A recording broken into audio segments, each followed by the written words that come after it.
نرمی یہ ہے کہ بات ادب سے، بات محبت سے، بات پیار سے، انداز اچھا، لیکن بعد میں ایک رتی کے برابر تبدیلی نہ ہو۔ کہیں وہ یاری مدد کے نعروں پہ صبر کر رہے ہوں گے، کہیں وہ فکر خمینی سیمینار کے اندر خطاب کرنے 10 محرم کو رافضیوں کے جلوس کی رونق بنیں گے۔ قولوا لا الہ الا اللہ کا واضح نکلا اور کسی نے نیزہ مارا، سینے سے پار ہوا، تواز لگائی، فزت برب الکعبہ، کعبے کے رب کی قسم میں کامیاب ہو گیا۔ جس کو یہ سمجھ آ گیا وہ اپنے رشتہ داروں میں یہ آواز لگائے، اپنے دوستوں میں یہ آواز لگائے، اس پیغام توحید کو پھیلائے، اپنی زبان سے، اپنی قلم سے، اپنے مال سے، اللہ نے جو صلاحیت دی ہے اس کو استعمال کر کے اس پیغام کو آگے پہنچائے۔ اور یقین کیجئے کہ اسلام غالب ہو کر رہے گا، مستقبل اسی دین کا ہے۔ جہاں تک سورج کی روشنی پہنچتی ہے یا رات کے اندھیرے پہنچتے ہیں، اسلام وہاں تک پہنچے گا، غالب ہوگا، اور ایک وقت آئے گا اس دھرتی پہ سوائے اسلام کے اور سوائے اہل ایمان کے کوئی باقی نہیں ہوگا۔ ہر لمحہ قرآن اور سنت کا ترجمان، فضیلت الشیخ توصیف الرحمن۔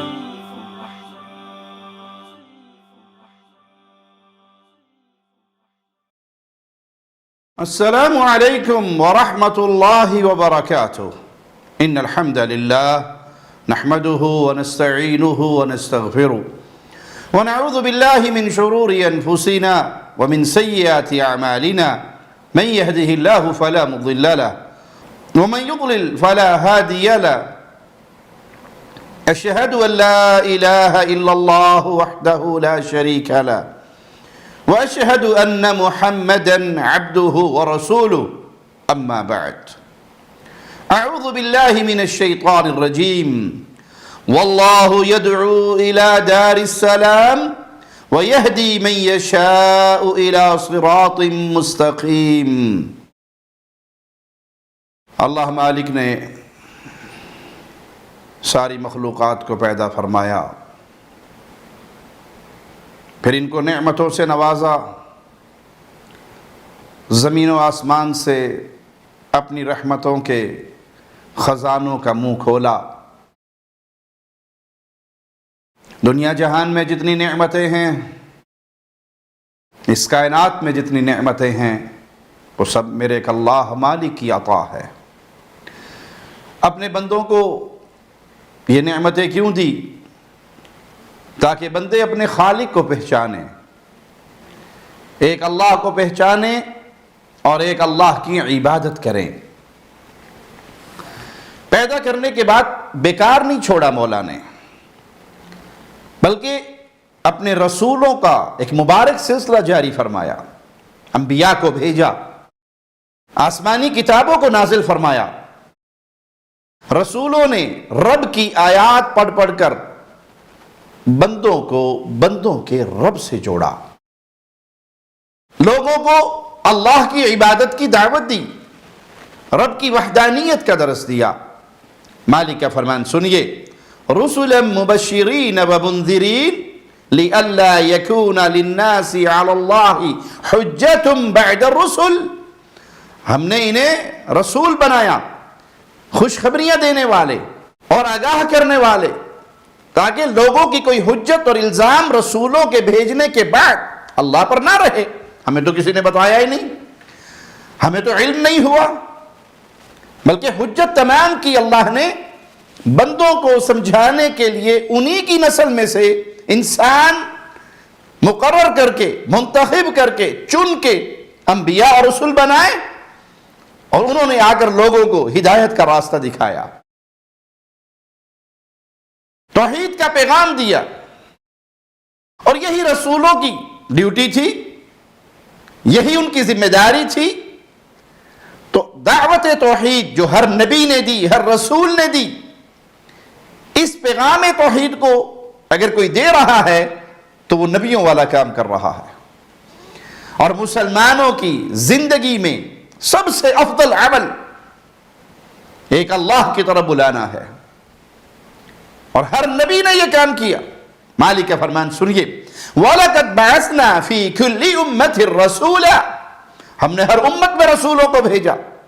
ہر رسول نے پیغام کیا دیا ان اعبدوا اللہ، عبادت صرف اللہ کی کرو، واجتنبوا الطاغوت، اللہ کے علاوہ پوجے جانے والے طواغیت کا انکار کرو۔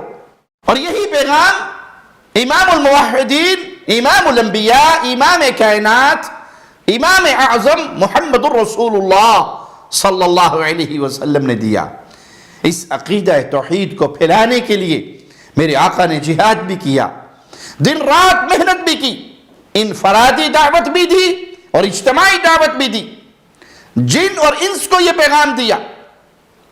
دعوت توحید کی وجہ سے امام الانبیاء، امام کائنات، امام اعظم محمد الرسول اللہ صلی اللہ علیہ وسلم پر تکلیفیں، مصیبتیں، پریشانیاں، غم، دکھ آئے، آپ کی قوم نے آپ کو تکلیفیں دی، امام الانبیاء نے ان تکلیفوں پر صبر کیا، یہاں تک کہ آپ کا پیغام عام ہوا۔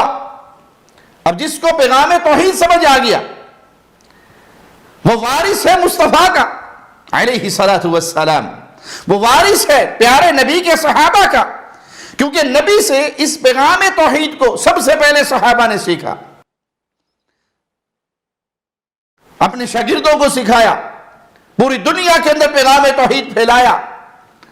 تو جس کو پیغام توحید سمجھ آ جائے کہ عبادت صرف اللہ کی ہوگی، اللہ کی عبادت میں نہ کوئی فرشتہ شریک ہے، نہ کوئی نبی شریک ہے، نہ کوئی بزرگ شریک ہے، دنیا کی کوئی ہستی اللہ کی عبادت میں حصے دار پارٹنر نہیں ہے، جس کو یہ سمجھ آ گیا اس کی ذمہ داری ہے کہ اس پیغام توحید کو آگے پھیلائے، کیونکہ اہل توحید نبی کے وارث ہے۔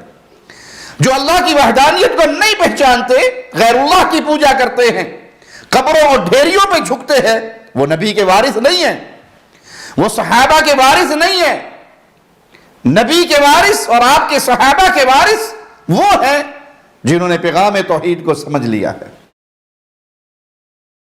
جس پیغام کو میرے آقا دیتے رہے اور اللہ کے حکم سے دیتے رہے۔ مالک کا فرمان سنیے، قل هذه سبیلی، اے نبی صلی اللہ علیہ وسلم فرما دیجئے هذه سبیلی، یہ میرا راستہ ہے۔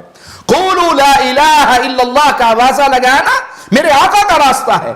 ادعو الی اللہ، میں ایک اللہ کی طرف بلاتا ہوں، پوجا کے لائق اللہ ہے، عبادت کے لائق اللہ ہے، سجدوں کے لائق، رکوع کے لائق، نماز، قیام، ہر عبادت، وہ قولی ہو، وہ بدنی ہو، وہ مالی ہو، ذکر ہوگا تو میرے خالق و مالک کا، خوف ہوگا تو میرے اللہ کا، محبت ہوگی تو میرے اللہ سے، پکارا جائے گا تو میرے اللہ کو، مانگا اور گڑگڑایا جائے گا تو اللہ کے سامنے، بھروسے ہوں گے تو اللہ پر، نظر اور نیاز دی جائے گی تو اللہ کے لیے، ذبح و قربانیاں ہوں گی تو اللہ کے لیے، طواف ہوگا بیت اللہ کا تو اللہ کو راضی کرنے کے لیے۔ یہ اللہ کے نبی کا راستہ ہے، ادعو الی اللہ، نبی اسی طرح پکارتے رہے، علی بصیرہ انا ومن اتبعنی، پورے یقین اور اعتماد کے ساتھ۔ یہ نبی نے بھی کام کیا اور جو نبی کے پیچھے چلے گا، جو نبی کا فرما بردار بنے گا، اس کے ذمہ یہی کام ہے۔ نبی کے فرما برداروں کے ذمہ دعوت توحید پھیلانا ہے، اور آج بہت سارے ایسے نسبت کرنے والے کہ ہم وارث ہیں امام الانبیاء کے، وہ اس فریضے کو بھول چکے، وہ دنیا کے جھمیلوں میں پڑ گئے، وہ دنیا کی سیاستوں کے نظر ہو گئے، وہ مال و دولت کے جمع کرنے میں ایسے مگن ہو گئے کہ اس عظیم فریضے کو بھلا بیٹھے۔ انہوں نے دنیا کو اتنا قیمتی جانا کہ اس فریضے کو پیچھے دھکیل دیا، پس پشت ڈال دیا۔ مثال دے کے سمجھا دوں، اس کے قریبی دوستوں میں اللہ کا شریک بنانے والا شامل ہے، اس کے قریبی رشتہ داروں میں اللہ کا شریک بنانے والا شامل ہے، اس کے اڑوس پڑوس میں اللہ کے شریک بنانے والے موجود ہیں، لیکن وہ ان سب کے ساتھ دنیا کے سارے معاملات بڑی محبت اور پیار سے ڈیل کرتا ہے، صرف ایک توحید کی دعوت نہیں دیتا، یہ ناراض نہ ہو جائیں۔ میری دنیا، میری دکانداری، میرا کاروبار، میرے مفادات، میرا بزنس، میرے معاملات یہ خراب نہ ہو جائیں، وہ شرک اکبر پہ خاموش رہتا ہے۔ یہ نبی کا وارث نہیں ہے، بھلے دعویٰ کرتے رہے۔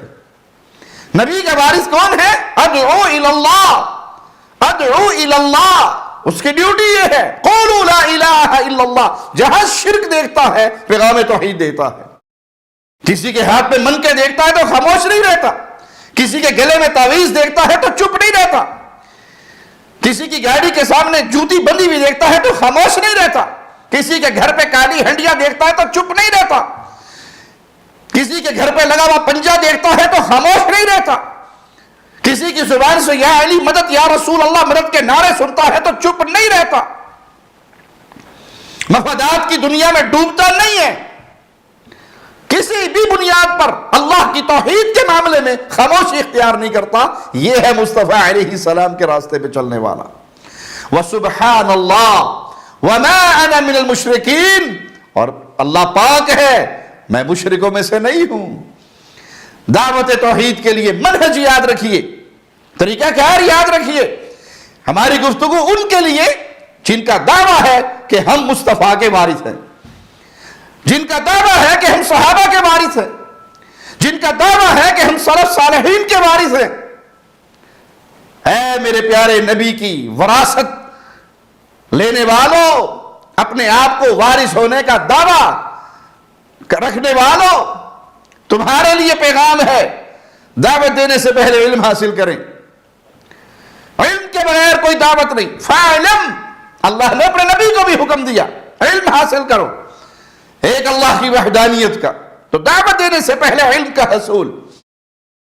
علم کہاں سے حاصل کریں؟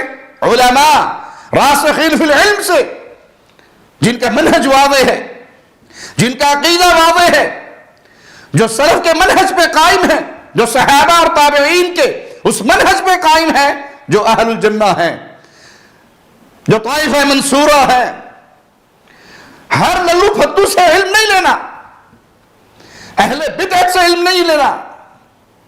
بیان کرنے والا کوئی بھی ہے، اچھی ہوگی تو لے لیں گے، بری ہوگی تو چھوڑ دیں گے۔ اتنے بڑے علامہ بن گئے آپ کہ آپ اس کی غلط اور صحیح کے اندر تفریق کر سکتے ہیں، اس کے حق اور باطل کو پہچان سکتے ہیں۔ علم کا حصول یہ علماء سے ہوتا ہے۔ علماء وہ جو سلف کے منہج پر ہو، جو صحابہ کے منہج پر ہو، ان سے علم حاصل کیجئے۔ علم حاصل کرنے کے بعد عمل کیجئے، اس کی طرف دعوت دیجئے۔ دعوت دیتے ہوئے نرم لب و لہجے کو اختیار کیجئے۔ نرمی اختیار کرنے کا یہ معنی قطعا نہیں کہ آپ بات بدل دیں، جو آج اکثر لوگ کر رہے ہیں۔ وہ لوگوں کو دعوت دیں گے کہ جی حکمت کے ساتھ، بڑی نرمی کے ساتھ بات کریں۔ ان سے پوچھو پریکٹیکل ان کی لائف دیکھو تو نرمی سے مراد کیا ہے؟ نرمی سے مراد یہ ہے کہ جو سوائے چار کے باقی تمام صحابہ کو کافر کہیں تو کبھی حرمت رسول کے نام پہ ان کے شریک ہو جاؤ، کبھی متحدہ مجلس عمل کے نام پہ ان کے ہاتھوں میں ہاتھ ڈال دو، کبھی سیاست کے نام پہ ان کے ساتھ اکٹھے ہو جاؤ، اور کبھی کسی اور نام پہ ان کی باہوں میں باہیں ڈال کر ایک ہی سٹیج پہ ابو بکر صدیق کو نعوذ باللہ کافر کہنے والا اور ابو بکر صدیق کو سب سے بڑا مومن انبیاء کی جماعت کے بعد سمجھنے والا اکٹھا ہو جائے، یہ نرمی ہے؟ یہ نرمی نہیں، یہ نرمی نہیں ہے، یہ منہج سلف سے بغاوت ہے۔ نرمی یہ ہے کہ بات ادب سے، بات محبت سے، بات پیار سے، انداز اچھا، لیکن بعد میں ایک رتی کے برابر تبدیلی نہ ہو۔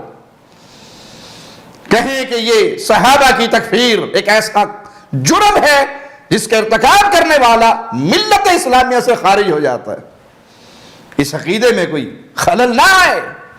یہ نہیں ہے کہ ہر کسی کو ملو، ہر کسی کے دست و بازو بن جاؤ، ہر کسی کی باہوں میں باہیں ڈال لو، ہر کسی سے یاری اور دوستیاں لگاؤ، ہر کسی کے پیچھے نمازیں پڑھو، ہر کسی کے جنازے پڑھو، ہر کسی سے چندے لو، ہر کسی کے ساتھ کھڑے ہو جاؤ۔ اس کا عقیدہ کچھ بھی ہو، اس کی ہاں میں ہاں ملاؤ۔ ہاں میں ہاں ملانا منافقت ہے۔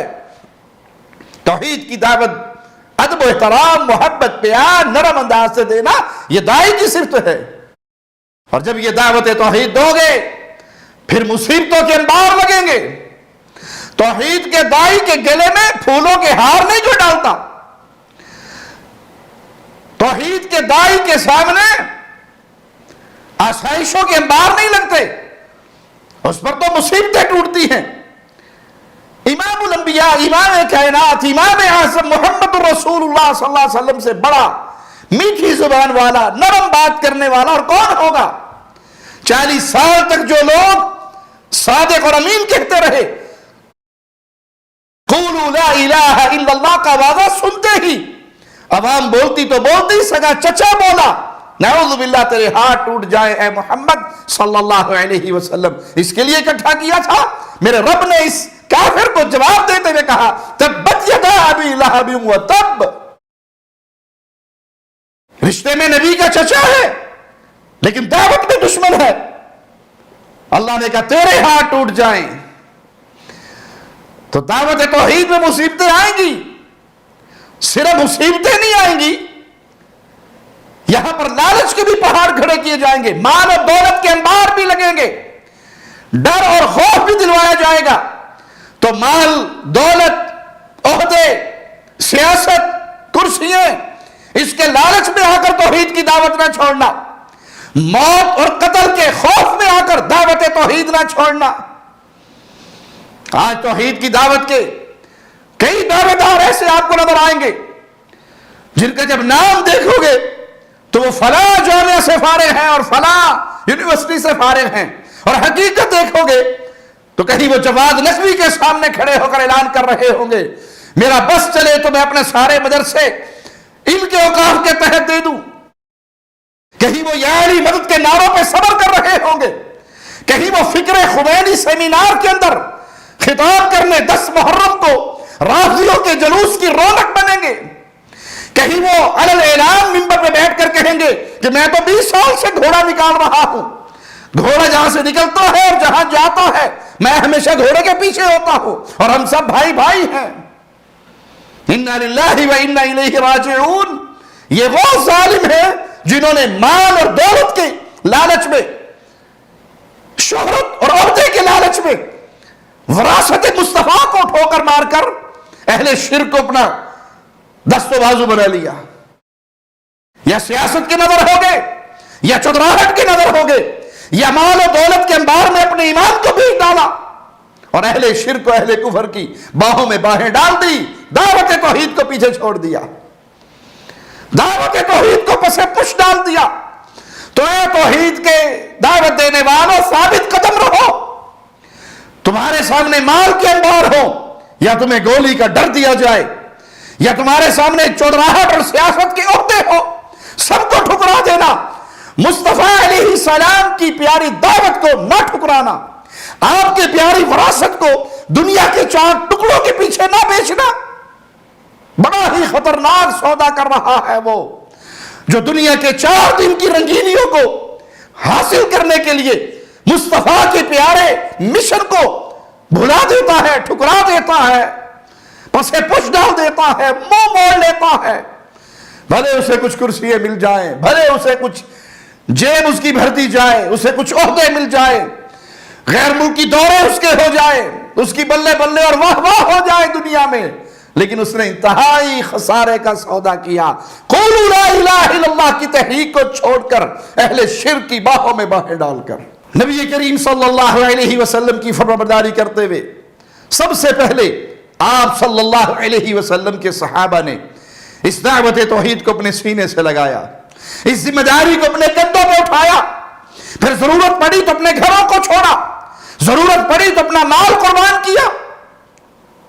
اگر مال نہیں تھا روتے ہوئے واپس آ رہے، کاش ہمارے پاس مال ہوتا، آج ہم بھی اس توحید کے قافلے کے ساتھ سوار ہو کر نکلتے، اس لا الہ الا اللہ کو پھیلانے کے لیے تبوک کی سفر کا ہم بھی حصہ بنتے۔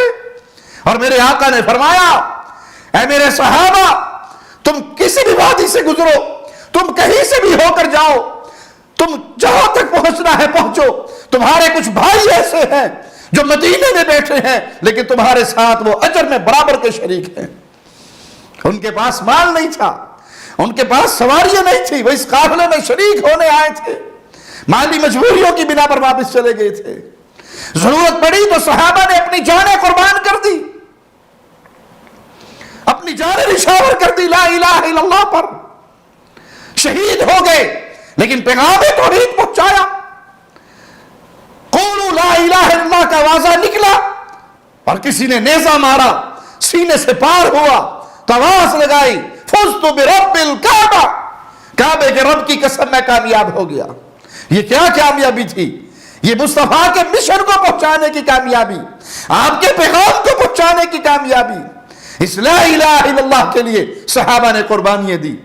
پھر تیر و تلوار سے پہلے دلائل کے میدان میں مصطفیٰ کے ان پیارے شاگردوں نے دنیا کو فتح کیا، مشرق و مغرب میں اسلام پھیلا۔ اب جو رسول اللہ صلی اللہ علیہ وسلم کا وارث بننا چاہتا ہے، وہ پیارے نبی اور آپ کے صحابہ کے اس طریقے پہ چلتے ہوئے اس دعوت توحید کو اپنی جان، اپنے مال، اپنی زبان، اپنی قلم، اپنی ہر صلاحیت سے جہاں تک پہنچا سکتا ہے پہنچا دے۔ یہ پیغام مصطفیٰ ہے، قولوا لا الہ الا اللہ، یہ پیغام مصطفیٰ ہے، یہ میرے آقا علیہ الصلوۃ والسلام کا پیغام ہے۔ اور اس کی اہمیت کا کیا کہنا کہ مصطفیٰ علیہ السلام نے خود اپنے صحابہ کو یہ حکم دیا بلغوا عنی ولو آیہ، میری ایک بات تم تک پہنچ جائے اس کو آگے پہنچا دو۔ اب جس کو یہ سمجھ آ گیا کہ مر کر قبروں میں دفن ہو جانے والے اس دنیا کو چھوڑ کر اگلے جہاں میں چلے گئے، اہل ایمان ہیں تو ان کی قبریں جنتوں کا باغ ہیں، اور معاملہ الٹ ہے تب بھی وہ جانے، ان کا رب جانے، اس دنیا سے ان کے رشتے ختم ہو گئے۔ یہ مشکل کشا نہیں ہے، یہ حاجت روا نہیں ہے، یہ بگڑی بنانے والے نہیں ہے، یہ اولاد دینے والے نہیں ہے، یہ دنیا میں تصرف کرنے والے نہیں ہیں، یہ تو خود چار کندھوں کے محتاج ہو کر اس قبر تک پہنچے تھے، ان کے پلے میں کچھ نہیں۔ جس کو یہ سمجھ آ گیا وہ اپنے رشتہ داروں میں یہ آواز لگائے، اپنے دوستوں میں یہ آواز لگائے، اس پیغام توحید کو پھیلائے، اپنی زبان سے، اپنی قلم سے، اپنے مال سے اللہ نے جو صلاحیت دی ہے اس کو استعمال کر کے اس پیغام کو آگے پہنچائے۔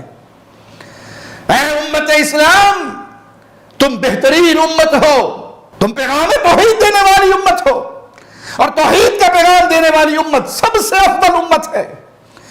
ارشاد باری سنیے، کنتم خیر امت، تم سب سے بہترین امت ہو، اخرجت للناس، تمہیں لوگوں کے لیے پیدا کیا گیا ہے۔ تمہارا اس دنیا میں آنے کا مقصد لوگوں کو ہدایت کی طرف بلانا۔ تأمرون بالمعروف، تم نیکی کا حکم دیتے ہو، وتنہون عن المنکر، تم برائی سے روکتے ہو۔ میں اللہ کی قسم کھا کر یہ کہتا ہوں نیکیاں بہت ہیں، پیاسوں کو پانی پلانا نیکی ہے۔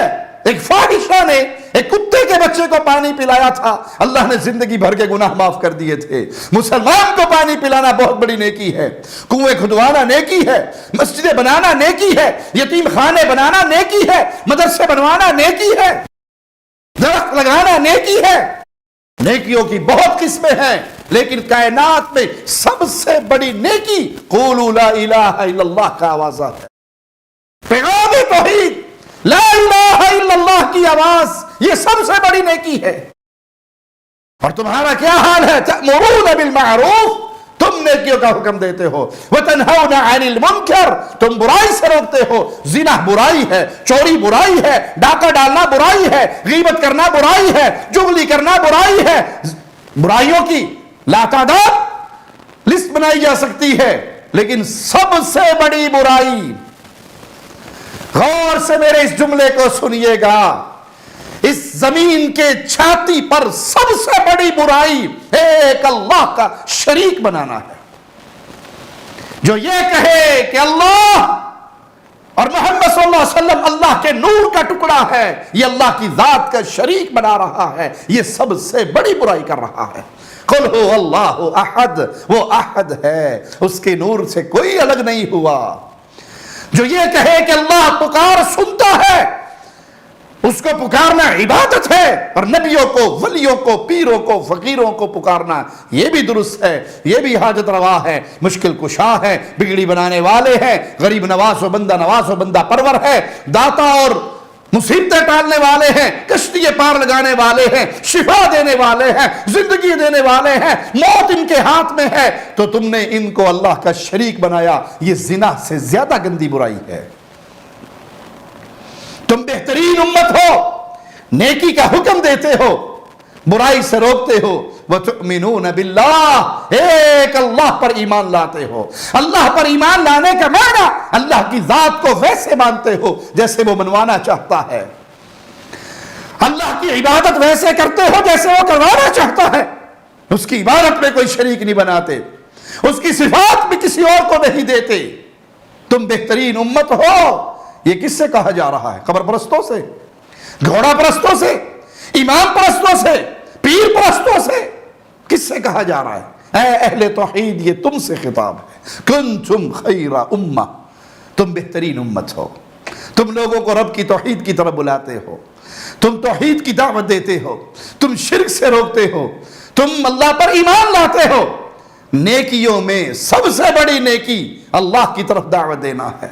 مولا کا فرمان سنیے، وَمَنْ أَحْسَنُ قَوْلًا مِّمَّنْ دَعَا إِلَى اللَّهِ وَعَمِلَ صَالِحًا وَقَالَ إِنَّنِي مِنَ الْمُسْلِمِينَ، اس سے زیادہ اچھی بات کس کی ہے؟ جو اللہ کی طرف بلائے، نیک کام کرے اور کہے یقیناً میں مسلمانوں میں سے ہوں۔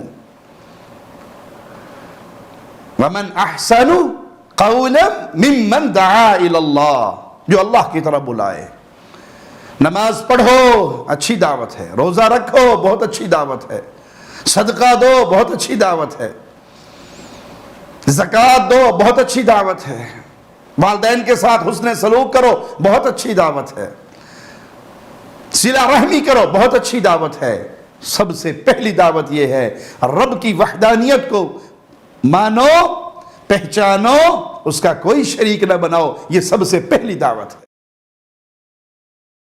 اگر توحید نہیں ہے تو ساری عبادتیں بیکار ہیں، ساری ریاضتیں بیکار ہیں، ساری نیکیاں ہباء منثورا، مٹی بنا کر اڑا دی جانے والی ہیں اگر توحید نہیں ہے۔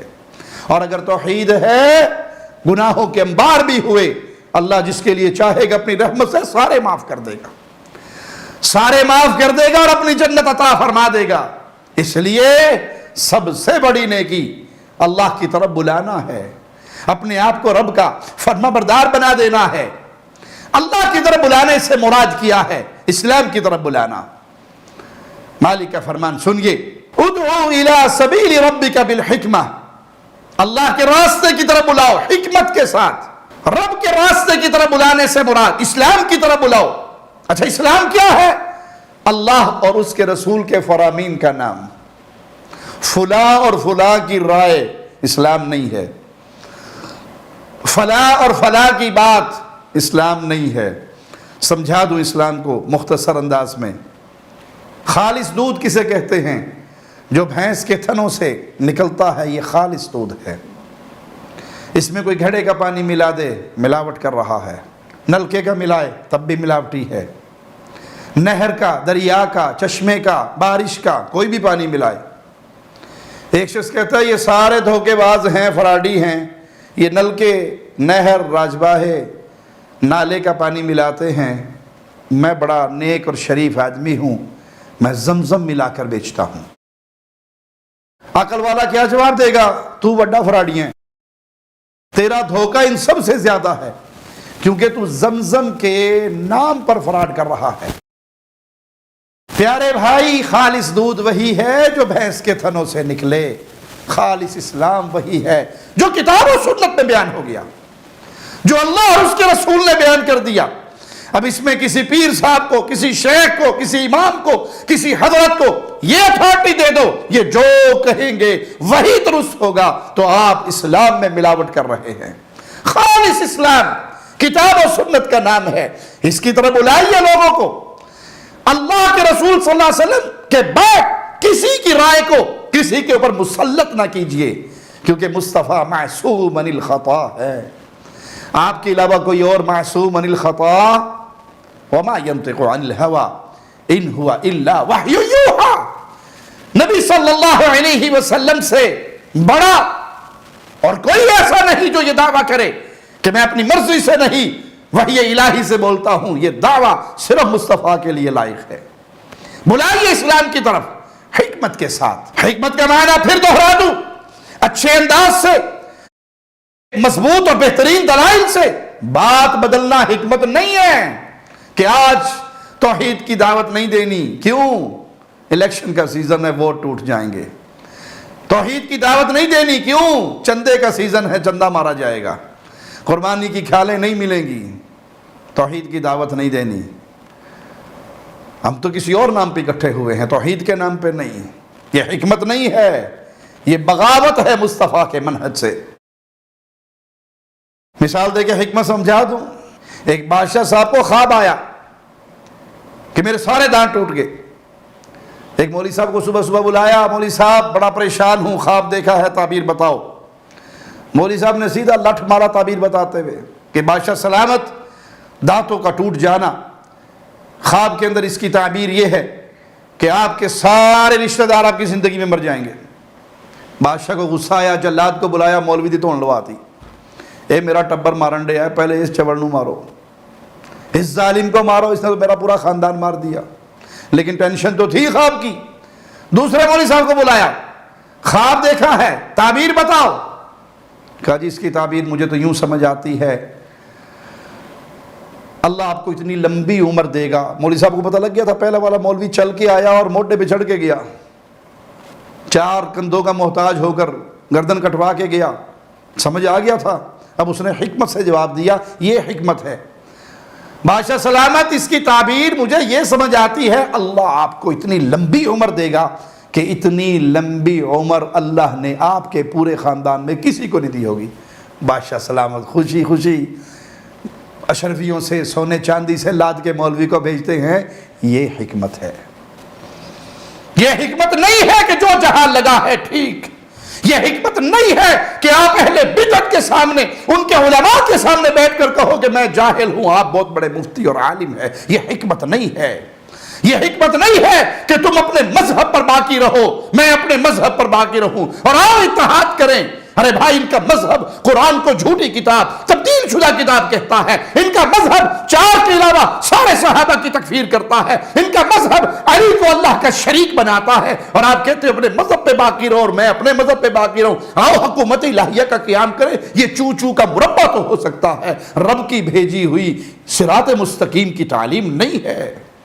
دعوت دیجئے، توحید کی دعوت، صحیح عقیدے کی دعوت، خالص اللہ کی عبادت کی طرف دعوت. پھر اس کے بعد فرائض کی طرف دعوت دیجئے. کیونکہ عقیدہ توحید سلیم ہوگا، عقیدہ توحید درست ہوگا تو کوئی اور فریضہ قبول ہوگا. اگر عقیدہ توحید درست نہیں تو نہ مشرک کی نماز قبول، نہ اس کی زکوٰۃ قبول. یہ فرائض کی دعوت دعوت توحید کے بعد ہے. باطل منہج پر ہیں وہ لوگ جو کہتے کہ نہیں، آپ مسائل چھوڑ دیں، فضائل سنائے جائیں، ہر کوئی اپنے اپنے طریقے پہ لگا رہے. یہ گمراہی کے دعات ہیں. انہیں بتاؤ کہ رسول اللہ صلی اللہ علیہ وسلم نے سب سے پہلے دعوت توحید کا پیغام دیا. سیدنا معاذ کو یہی درس دیا، سب سے پہلے جس چیز کی طرف تم بلاؤ گے وہ لا الہ الا اللہ ہے. اس کا اقرار کر لے تو پھر اس کے بعد باقی باتیں ہیں. تو فرائض کی دعوت دعوت توحید کے بعد ہے. اسی طرح پھر زندگی کے اندر معاملات ہیں، اس کی طرف دعوت دیجئے. دعوت توحید کو اگر سمجھنا چاہو تو قرآن حکیم کھولیے، پڑھیے. آپ کو پورے قرآن میں کسی عابد کی عبادت کے طویل قصے نہیں ملیں گے، مگر انبیاء کی دعوت کے قصے ملیں گے، رسولوں کی دعوت کے قصے ملیں گے، انہیں دی جانے والی تکالیف ملیں گی، اس کا تفصیل سے ذکر ملے گا. تو اس لیے پیارے بھائی، منہج مصطفیٰ کو اوڑھنا بچھونا بناؤ کہ لوگوں کو دعوت توحید دو. اور یاد رکھو اس جملے کو جو رسول اللہ صلی اللہ علیہ وسلم نے سیدنا علی سے کہا تھا رضی اللہ عنہ وارضا، ایک شخص اگر تیرے ہاتھ پہ ہدایت پا گیا، سرخ قیمتی اونٹوں سے زیادہ قیمتی ہے. یہ درس قیامت تک کے لوگوں کے لیے ہے، قیامت تک کے دعات کے لیے ہے. اگر ایک بندے نے آپ کا پیغام سن کر قبروں کی پوجا چھوڑ دی، قبروں کا طواف چھوڑ دیا، قبروں میں سجدے کرنے چھوڑ دیے، پیروں کے نام پہ نظر و نیاز دینی چھوڑ دی، غیر اللہ کی عبادت سے منہ موڑ لیا ایک بندے نے، یہ ایک بندہ نہیں ہے، یہ ایک زندگی ہے جو آپ کے پلڑے میں آ گئی۔ ہدایت پانے کے بعد یہ ہدایت یافتہ، یہ توحید کو سمجھ لینے والا، یہ شرک سے برات کر دینے والا جتنی نیکیاں کرے گا وہ ساری نیکیاں اس کا ثواب اس کو بھی ملے گا اور اس کو راہ توحید دکھانے والے داعی کو بھی ملے گا۔ اس سے قیمتی کیا سودا ہے؟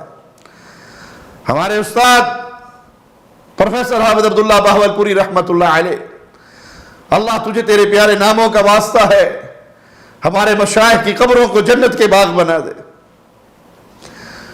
وہ اپنے درسوں میں اکثر اپنے طلباء کو یہ سمجھایا کرتے تھے کہ حساب لگایا کرو تم نے کتنی کمائی کر لی، اور یہاں کمائی سے مراد مال و زر نہیں ہے، یہاں کمائی سے مراد یہ ہے کہ اپنی انگلیوں پہ گنا کرو کتنے لوگ ہیں جو قیامت کے دن اللہ کے سامنے کھڑے ہو کر یہ گواہی دیں گے، اے اللہ تیرے اس بندے نے ہمیں تیرا تعارف کروایا تھا، ہم اس بندے کی بات سن کر تجھ پر ایمان لے کر آئے، تیرے ساتھ ہم نے غیروں کو جو شریک بنانے کا بدعقیدہ اپنایا ہوا تھا، تیرے فلاں بندے کی دعوت سن کر ہم نے اس عقیدے سے توبہ کی، ہم توحید کے راہی بنے۔ کتنے لوگ ہیں جو آپ کے بارے میں قیامت کے دن یہ گواہی دیں،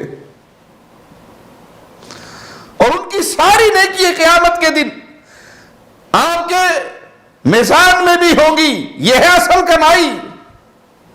اور آج کا دور، جس دور میں ہم سانس لے رہے ہیں، اس دور میں دعات کی ذمہ داری بہت بڑھ چکی ہے کہ آج کے دور میں گمراہی، الحاد، باطل ادیان کے دعات خوب محنت کر رہے ہیں، لوگوں کی غربت اور لوگوں کی جہالت سے فائدہ اٹھاتے ہوئے کفر و شرک کو پھیلا رہے ہیں۔ گمراہ فرقے الگ ہیں جو اسلام کے نام پر شرک اور بدعات کا درس دے رہے ہیں۔ امت دو طرف سے دشمنوں کے درمیان پسی ہوئی ہے، ایک طرف یہود و نصارہ کی سازش ہے، وہ امت کے اوپر ظلم کر رہے ہیں۔ دنیا کے وہ ممالک جہاں مسلمان ہیں لیکن بڑے غریب ہیں، افریقیا کے دوسرے دور دراز علاقے، وہاں پر نصارہ پہنچتے ہیں اور اپنا پیسہ خرچ کرتے ہیں، اپنا وقت لگاتے ہیں اور لوگوں میں اپنے بد مذہب کو پھیلاتے ہیں، مسلمانوں کی غربت سے اور ان کی جہالت سے فائدہ اٹھا کر ان کو کفار بنا رہے ہیں۔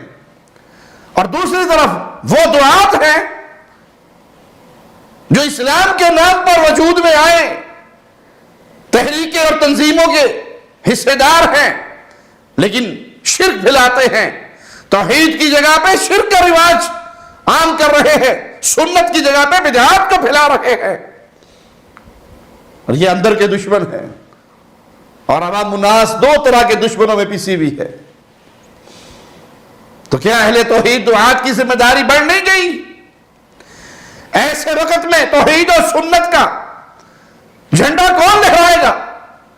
وہی جن کو اللہ نے منہج سلف عطا کیا، فہم صحابہ پر دین کو سمجھنے والے لوگ، وہ سوائے اہل الحدیث کے اور کون ہیں؟ اور ہم اس ذمہ داری سے کتنے دور ہو چکے ہیں؟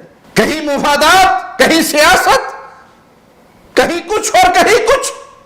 ہمیں ہر چیز کا شوق ذوق ہے اور اس میں بھرپور حصہ لے رہے ہیں، اور اگر میدان خالی ہے تو دعوت توحید کا میدان خالی ہے، شرک رد کا میدان خالی ہے، الا من رحم ربی۔ انگلیوں پہ آپ گن سکتے ہیں ان لوگوں کو جو لوگوں کے سامنے جب کھڑے ہوتے ہیں تو بغیر کسی ڈر اور خوف اور لالچ کے آواز لگاتے ہیں، اگر سجدے ہوں گے تو صرف اللہ کو، رکوع ہوگا تو صرف اللہ کو، نظر اور نیاز اور ذبح و قربانی ہوگی تو صرف اللہ کے لیے، پکارے بلند کریں گے تو صرف یا اللہ مدد کی، یا علی مدد، یا رسول اللہ مدد، یا جیلانی مدد، یا بدوی مدد۔ یہ آوازیں نہیں لگائی جا سکتے کیونکہ یہ شرک کی آوازیں ہیں۔ کھل کر رب کی توحید کا پیغام دینے والے دعات کے اندر بھی اگر آپ گننا چاہیں، انگلیوں پر آپ گن سکتے ہیں، وہی آپ کے لیے کیلکولیٹر ہے، کسی لمبے چوڑے حساب کی ضرورت نہیں۔ یہ فتنوں کا دور ہے، اپنے آپ کو علم کے زیور سے آراستہ کیجئے اور پھر میدان توحید کے داعی بن جائیے۔ صحیح مسلم میں رسول اللہ صلی اللہ علیہ وسلم کے اس فرمان کو ہمیشہ اپنے سامنے رکھیے، بادروا بالاعمال فتنا کقطع اللیل المظلم، نیکی کرنے میں جلدی کرو، فتنے اندھیری رات کی طرح۔ کتنے فتنے، اور ان فتنوں کی شدت کیسی؟ یصبح الرجل مؤمنا ویمسی کافرا، اتنے شدید فتنے ہوں گے، صبح انسان مومن ہے، شام ہو گئی تو کافر ہے، شام کو مومن ہے تو صبح کو کافر ہے۔ تو آپ صلی اللہ علیہ وسلم اپنے ماننے والوں کو پیغام کیا دے رہے ہیں؟ بادروا، جلدی کیجئے، نیکی کے کاموں میں جلدی کیجئے، اور اللہ کی قسم نیکی کے کاموں میں سب سے بڑا نیک کام قولوا لا الہ الا اللہ کا واضح ہے۔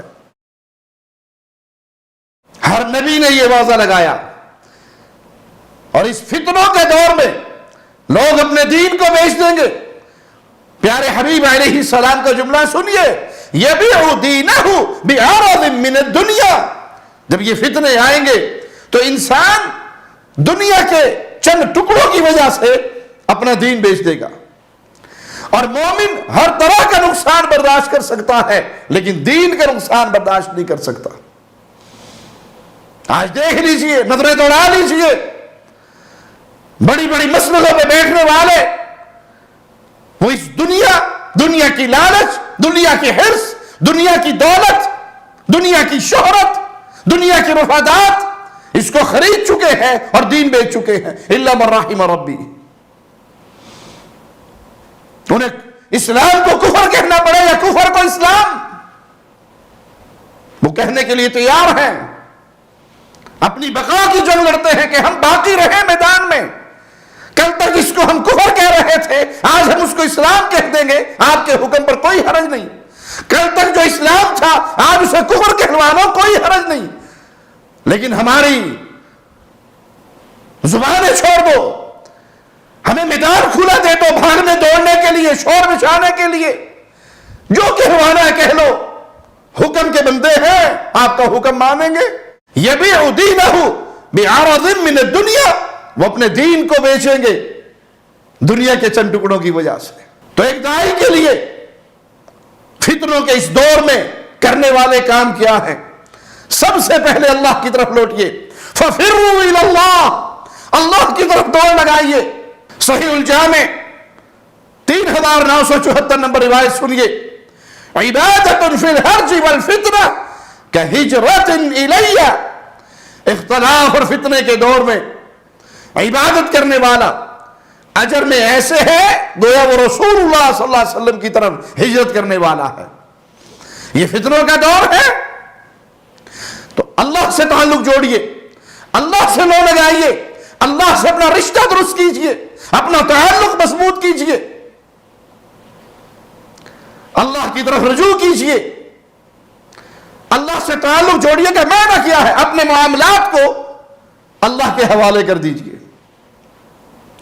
اس پر اپنے نفس کی تربیت کیجئے، اور اللہ کی تقدیر پر راضی ہو جائیے۔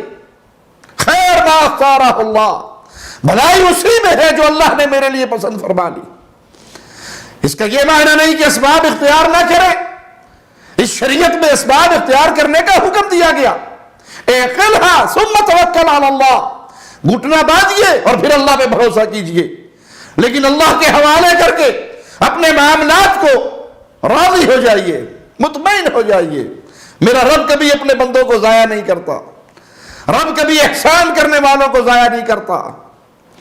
جیسے آپ مریض کو مرنے کے لیے بستر پہ تڑپتا ہوا نہیں چھوڑ دیتے، اسباب اختیار کرتے ہیں، اس کا علاج کرتے ہیں، اس کو دوائی لا کے دیتے ہیں، شفا اللہ سے مانگتے ہیں، دعائیں اللہ سے مانگتے ہیں، لیکن اسباب جاری رکھتے ہیں، اسی طرح شرک کے مریض کو ہم نے اس شرک کی دلدل میں ڈوبتے ہوئے چھوڑنا نہیں، سبب اختیار کرنا ہے، اپنی آوازیں بلند کرنی ہے، نعرہ لگانا ہے، قولوا لا الہ الا اللہ، آواز لگاتے رہنا ہے، مشکل کشا صرف اللہ، حاجت روا صرف اللہ، بگڑی بنانے والا صرف اللہ، اولاد دینے والا صرف اللہ، رزق دینے والا صرف اللہ، شفا دینے والا صرف اللہ، عزت دینے والا صرف اللہ، موت دینے والا صرف اللہ، حیات کا مالک صرف اللہ، باقی سب انتم الفقراء۔ اللہ کی ساری مخلوق اللہ کے در کی منگتی سوالی ہے، ان کے اندر کوئی غوث آدم نہیں، ان میں کوئی بگڑی بنانے والا نہیں، ان میں کوئی غریب نواز بندہ پرور مشکل کشا حاجت روا نہیں، کوئی دستگیر نہیں، کوئی تقدیروں کو ٹال دینے والا بدل دینے والا نہیں، یہ سب محتاج، یہ سب فقیر، یہ سب سوالی، مختار کل صرف ایک اللہ۔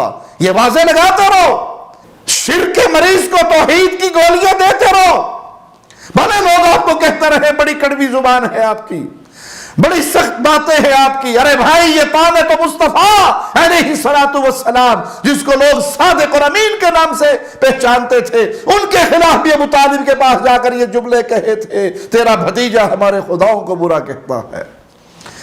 پیارے حبیب کی مبارک میٹھی طیب طاہر پاکیزہ زبان سے کبھی گالی نہیں نکلی، آپ نے کسی کے جھوٹے الہ کو گالی نہیں دی، لیکن یہ کہہ دینا کہ مشکل کشا صرف اللہ ہے، باقی سب پر مشکل آ سکتی ہے، اگر کسی پہ مشکل نہیں آتی، آئی ہوئی مشکلوں کو ٹالتا ہے وہ اللہ ہے،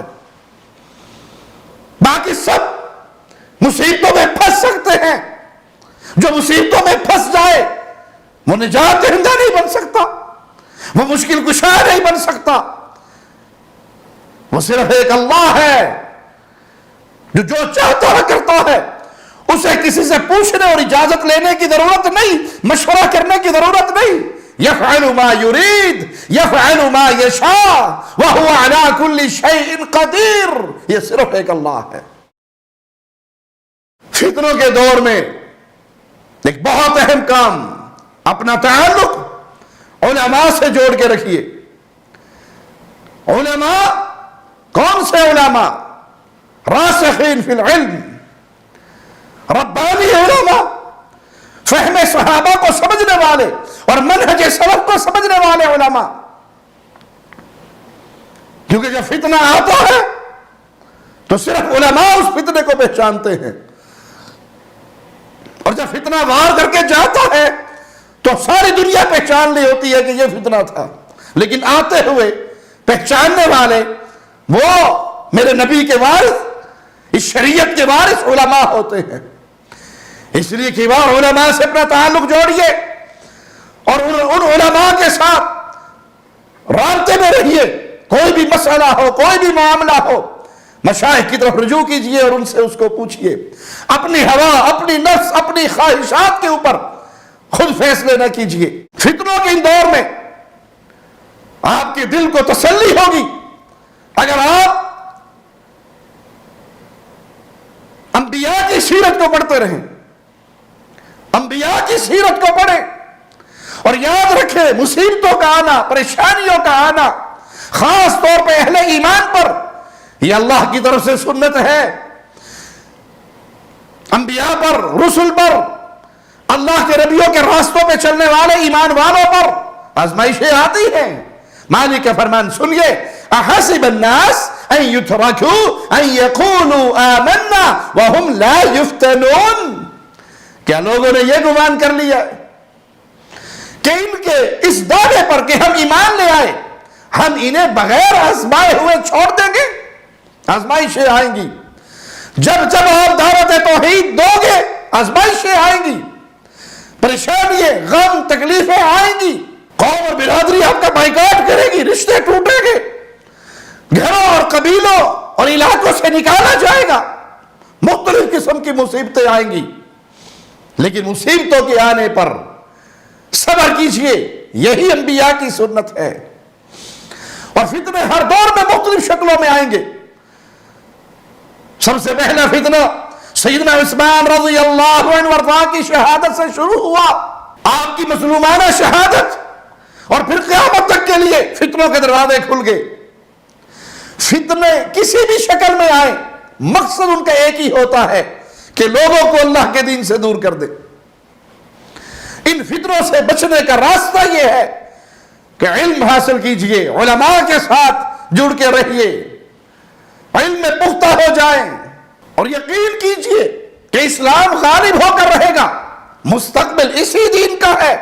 جہاں تک سورج کی روشنی پہنچتی ہے یا رات کے اندھیرے پہنچتے ہیں، اسلام وہاں تک پہنچے گا، غالب ہوگا، اور ایک وقت آئے گا اس دھرتی پہ سوائے اسلام کے اور سوائے اہل ایمان کے کوئی باقی نہیں ہوگا۔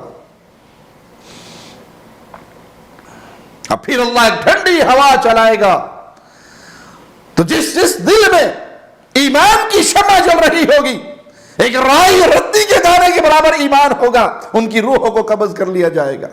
پھر زمین پہ سوائے شریر لوگوں کے اور کوئی باقی نہیں رہے گا۔ مالک کا فرمان سنیے، وَلَقَدْ سَبَقَتْ كَلِمَتُنَا لِعِبَادِنَا الْمُرْسَلِينَ إِنَّهُمْ لَهُمُ الْمَنْصُورُونَ، اور البتہ ہمارا وعدہ پہلے ہی اپنے رسولوں کے لیے صادر ہو چکا ہے کہ وہ منصور ہوں گے، ان کی مدد کی جائے گی۔ اہل ایمان فتنوں کے اس دور میں ایک دوسرے کو ثابت قدم رکھنے کے لیے ہر ممکن کوشش کیجئے، ایک دوسرے کے لیے ثابت قدمی کی دعا کرتے رہیں، ثابت قدمی میں مدد کرتے رہیں، نصیحت کرتے رہیں، اہل ایمان کا دفاع کرتے رہیں، بھلے یہ دفاع زبان سے ہی کیوں نہ ہو۔ آپ کسی ایسی مجلس میں ہیں جہاں آپ کے مومن بھائی کے بارے میں غلط بات کی جا رہی ہے، اس کی عزت کا دفاع کیجئے، ثابت قدم رہیے، اپنے بھائیوں کو نصیحت کرتے رہیے، اور سب سے بڑھ کر ثابت قدمی کی نعمت پر شکر ادا کیجئے۔ شیخ ابن باز رحمہ اللہ، ان سے کسی نے سوال کیا کہ بعض لوگوں کو ہم دیکھتے ہیں دین کے اوپر استقامت پہ چل رہے ہیں، راہ استقامت کے راہی ہے، اور اچانک دیکھتے ہیں کہ وہ پھسل جاتا ہے، گمراہی میں ڈوب جاتا ہے۔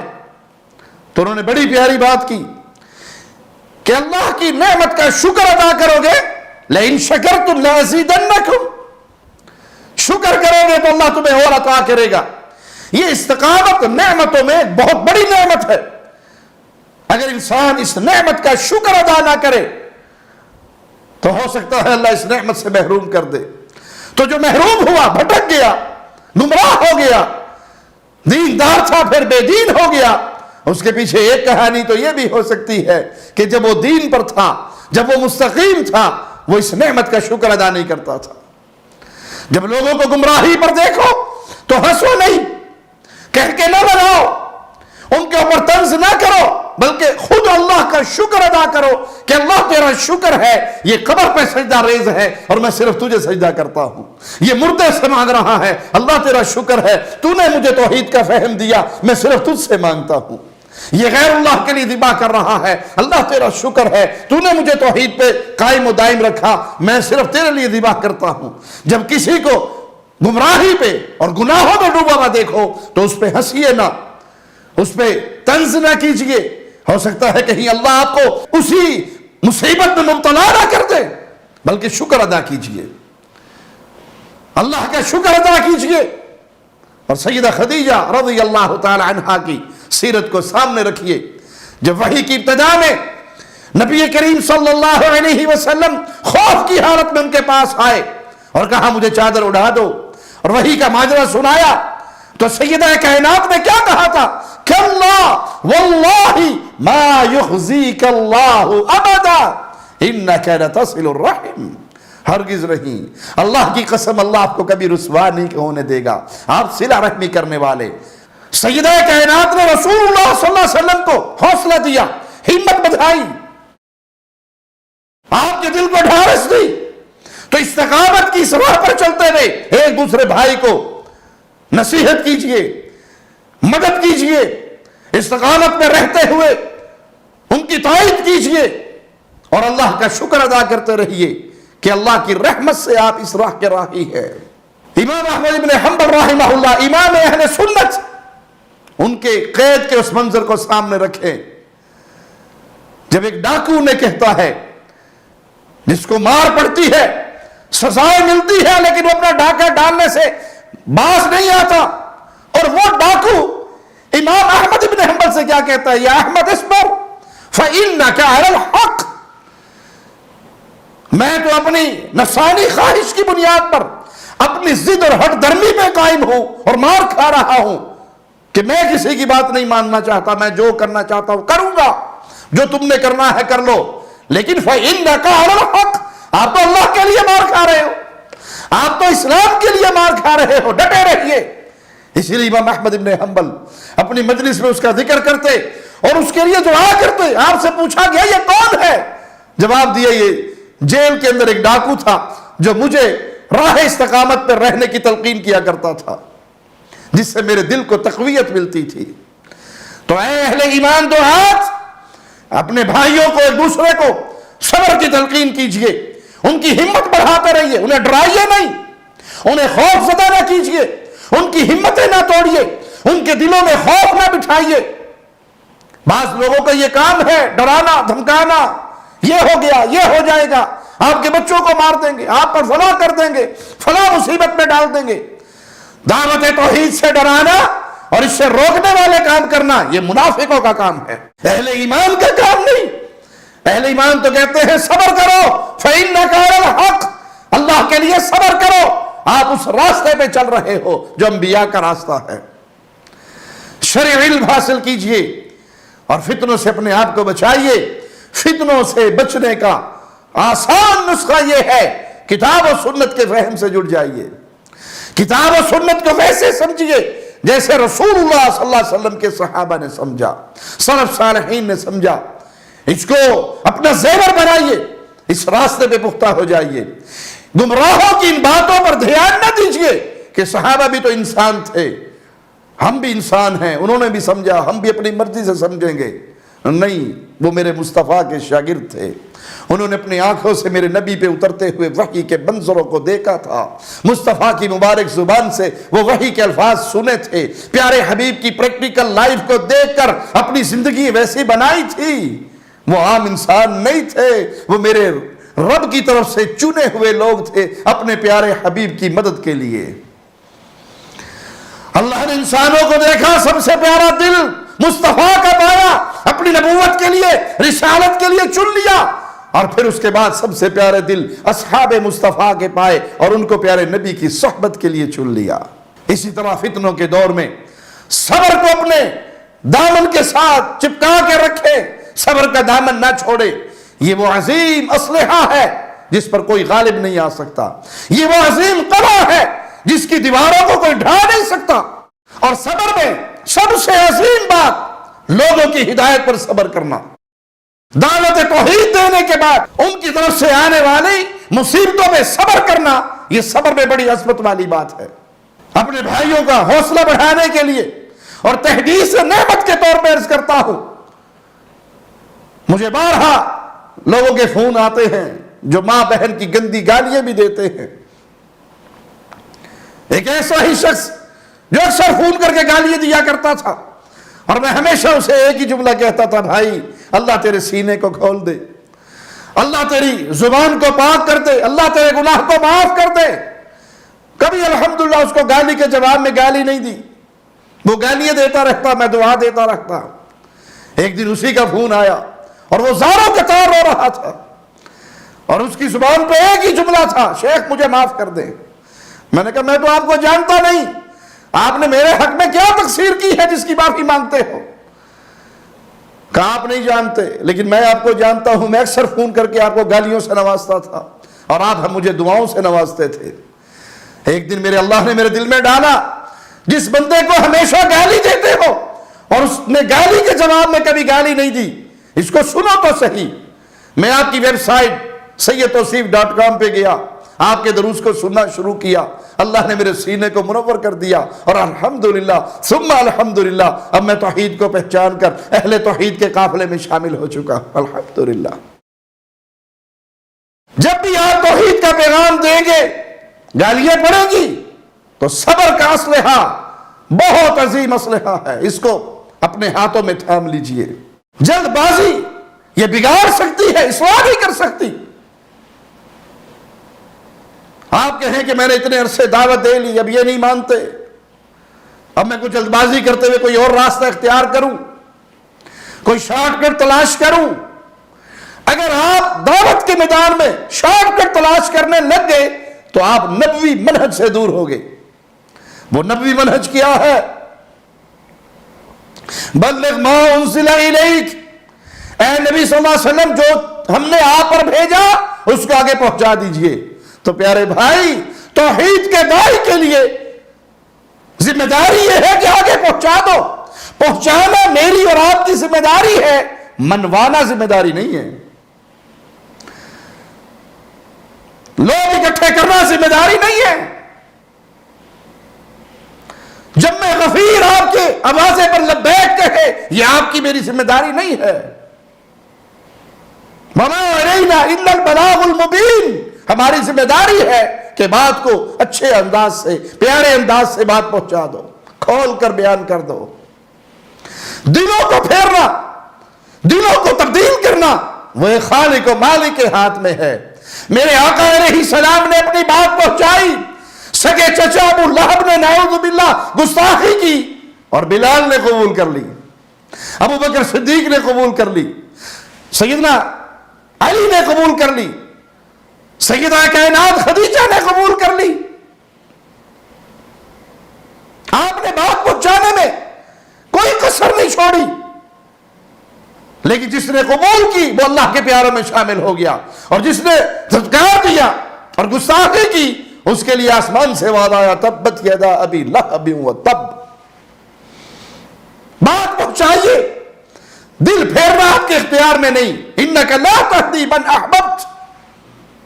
نتیجے تلاش کرنے کے لیے اگر شارٹ کٹ مارو گے کہ ہم کوئی ایک جماعت بنا لیں اور ساری مذہبی لوگوں کو اس میں اکٹھا کر لیں اور پھر ہم الیکشن میں کھڑے ہو جائیں اور الیکشن جیت کے اسمبلیوں میں پہنچ جائیں اور اسلام لے آئے، یہ شارٹ کٹ آپ کو منہج مصطفیٰ سے دور لے جائے گا. رسول اللہ صلی اللہ علیہ وسلم کی وہ مشہور حدیث بارہا آپ نے علماء سے سنی، قیامت کے دن جب انبیاء اٹھائے جائیں گے، کسی نبی کے ساتھ ایک چھوٹی سی جماعت ہوگی، کسی کے ساتھ 2 افراد ہوں گے، کسی کے ساتھ 1 ہوگا، اور بعض ایسے بھی اٹھائے جائیں گے جن کے ساتھ کوئی بھی نہیں ہوگا. اے اہل ایمان کی جماعت، اے توحید کے دعات، میں آپ سے سوال کرتا ہوں، جو شارٹ کٹ مارنے کے چکر میں اہل شرک کی باہوں میں باہیں ڈال رہے ہیں، اہل بدعت کو اپنے امام اور شیخ اور مرشد اور حضرت قرار دے کر کسی سیاسی مذہبی اتحاد کے لیے دوڑے لگا رہے ہیں، جس نبی کے ساتھ کوئی بھی نہیں اٹھا. کیا کوئی کلمہ پڑھنے والا عوام الناس میں سے کوئی شخص بھی یہ کہہ سکتا ہے کہ نعوذ باللہ وہ نبی ناکام ہو کر اٹھائے گئے؟ انہوں نے ناکامی کی حالت میں دنیا چھوڑی. آج کی زبان میں یہ کہہ لیجئے، جس نبی کو 1 ووٹ نہیں ملا، 1 سپورٹر نہیں ملا، 1 حمایتی نہیں ملا، اور وہ ساری زندگی قولوا لا الہ الا اللہ انا عبود اللہ واجتنبوا الطاغوت، یہ آوازیں لگاتے لگاتے لگاتے دنیا سے چلے گئے. 1 بندے نے ووٹ نہیں دیا، 1 سپورٹر ساتھ نہیں چلا، 1 بندہ جلسے میں نہیں آیا، 1 حمایتی پیدا نہیں کر سکے. کیا نعوذ باللہ ثم نعوذ باللہ کوئی کلمہ پڑھنے والا کہہ سکتا ہے کہ وہ نبی ناکام گئے؟ اور اگر کوئی کہے گا تو ایمان سے محروم ہو جائے گا. کوئی نبی ناکام نہیں گیا، ہر نبی کامیاب گئے، اپنی اپنی ڈیوٹی ادا کر کے گئے. تو پھر کامیابی اور ناکامی کا معیار عوام نہیں ہے، ووٹ نہیں ہے، کرسی نہیں ہے، الیکشن اور سیاست نہیں ہے، جمع غفیر نہیں ہے. کامیابی اور ناکامی کا معیار یہ ہے کہ آپ منہج مصطفیٰ پر ہیں یا نہیں. جو راستہ اللہ نے آپ کے لیے مقرر کیا، جو راستہ اللہ کے حبیب ہمیں دے کر گئے، ہم اس راستے پر ہیں؟ اگر ہم اس راستے پر ہیں، توحید کی دعوت دے رہے ہیں، سنت کی دعوت دے رہے ہیں، اسلام کو عام کرنے میں اپنی آواز بلند کر رہے ہیں، ہم اپنی ڈیوٹی ادا کر رہے ہیں، اور ہمارے ذمہ صرف ڈیوٹی ہے. یہ گمراہ لوگوں کا کام ہے کہ وہ رزلٹ نکالنے کے لیے کرسی تک پہنچنے کی دوڑ لگاتے ہیں. سید مودودی صاحب ایک شیعہ عالم کو لیٹر لکھتے ہیں اور اس میں کہتے ہیں کہ آپ شیعہ مسلمان، میں سنی مسلمان، آپ اپنے مذہب پر باقی رہیں، میں اپنے مذہب پر باقی رہوں۔ آپ مجھ سے یہ ڈیمانڈ نہ کریں کہ میں علی کو 3 خلفاء سے پہلے مان لوں۔ میں آپ سے ڈیمانڈ نہیں کرتا کہ آپ 3 خلفاء کو مان لیں۔ آپ اپنے مذہب پہ رہیے، میں اپنے مذہب پہ رہوں، اور اپنے اپنے مذہب پہ رہتے ہوئے آئیے حکومت الہیہ کا قیام اس کے لیے محنت کرتے ہیں۔ یہ کیا ہے؟ دجل نہیں ہے، فریب و دھوکہ نہیں ہے، گمراہی نہیں ہے۔ بھائی جس کا مذہب یہ ہے کہ نعوذ باللہ یا علی مدد کہنا عبادت ہے، جس کے مذہب میں شرک کرنا عبادت ہو، غیر اللہ کو پکارنا عبادت ہو، جس کے مذہب میں قرآن حکیم تبدیل شدہ کتاب ہو، جس کے مذہب میں سوائے 4 کے باقی سارے مرتد ہو، میرے پیارے نبی کے پیارے صحابہ میں سے اس کو آپ کہیں کہ تو اپنے مذہب پر باقی رہے اور میں اپنے مذہب پہ باقی رہوں، اور آئیے حکومت الہیہ کا قیام کرے، یہ کیسی حکومت ہے؟ چو چو کا مربع ہے، اس کا اسلام سے کوئی تعلق نہیں، یہ منہج مصطفیٰ نہیں ہے۔ یہاں تو اتحاد کی پہلی شرط یہ ہے، قولوا لا الہ الا اللہ۔ آؤ پہلے اس بات پہ اکٹھے ہو جائیں، ایک اللہ کے علاوہ کوئی مشکل کشا نہیں۔ وہاں تو علی مشکل کشا، فاطمہ مشکل کشا، حسن و حسین مشکل کشا، وہاں تو 12 کی پوجا ہو رہی ہے، اور آپ ان کے ساتھ رزلٹ لینے کے لیے، شارٹ کٹ مارنے کے لیے اکٹھے ہو جاتے ہیں دین کے نام پر۔ دنیا کے نام پہ آپ جو کرتے ہیں کریں، اور آپ یہ سمجھیں کہ ہم دین کی خدمت کر رہے ہیں اور دین کے رزلٹ لینے کے لیے ہم یہ سارے کام کر رہے ہیں، تو آپ اندھے کو اندھیرے میں بہت دور کی سوجی اس کے مصداق بن چکے ہیں۔ نبوی منہج پہ رہیے، کوئی مان لے تب بھی ٹھیک، کوئی نہ مانے، آپ نے اپنی ڈیوٹی ادا کر دی۔ اللہ ہم سے ہماری یہ نوکری چاکری قبول فرمائے، اپنی رحمت سے ہمارے گناہوں کو معاف فرما دے، ہماری خطاؤں کو معاف فرما دے، ہمیں اس توحید کے راستے پہ زندہ رکھے، اس توحید کا داعی بنا کر رکھے جب تک زندہ رہے۔